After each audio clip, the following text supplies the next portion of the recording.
The scientific study of the power of prayer. Chances are that at one time or another you have been told, You will be in my prayers. what if you were told that a complete group of strangers were speaking with God on your behalf? How do you respond to that?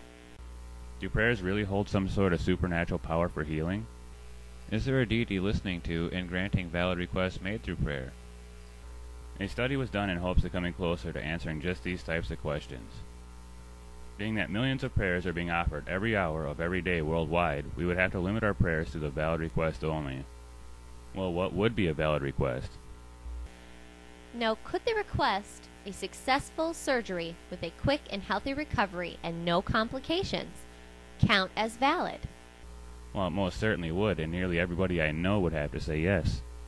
How many times do we hear our own family members, friends, and loved ones pray for the exact same thing, for everything from cancer treatments to having your appendix or your tonsils removed? Now, how was the research for the study done? Before I start, I do have to state that science can neither prove nor disprove any deities or gods.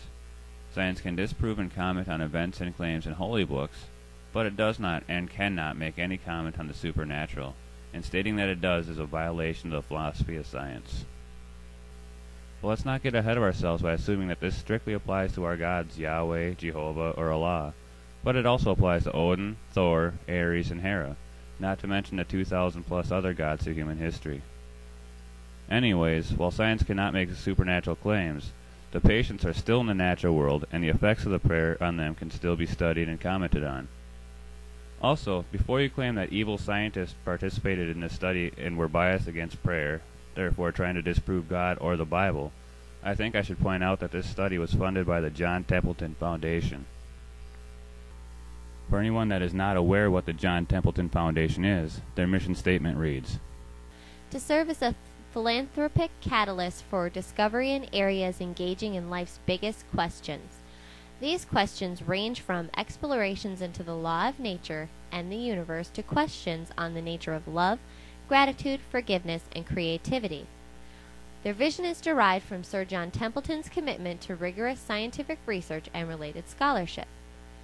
The Foundation's motto is How little we know, how eager to learn, exemplifies our support for open-minded inquiry and our hopes for advancing human progress through breakthrough discoveries. The John Templeton Foundation is also well known for the Templeton Prize, which pays over $1.5 million each year to a living person who has made an exceptional contribution to affirming life's spiritual dimension, whether through insight, discovery, or practical works. The goal of this prayer study was to seek insights in the boundary between theology and science, and was intended to cast some clear light on the matter. So this rules out any bias against God or the Bible. Now, what did these studies actually show?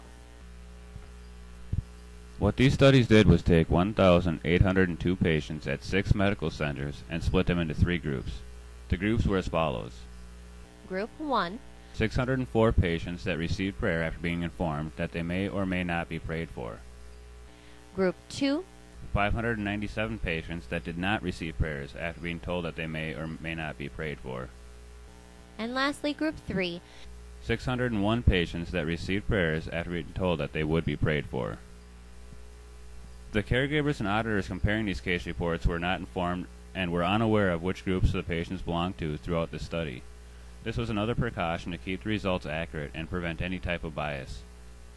The 3 groups offering the prayers through this multi-year study were 2 Catholic churches and 1 Protestant congregation. Other denominations were asked to participate, but could not commit to the time requirements.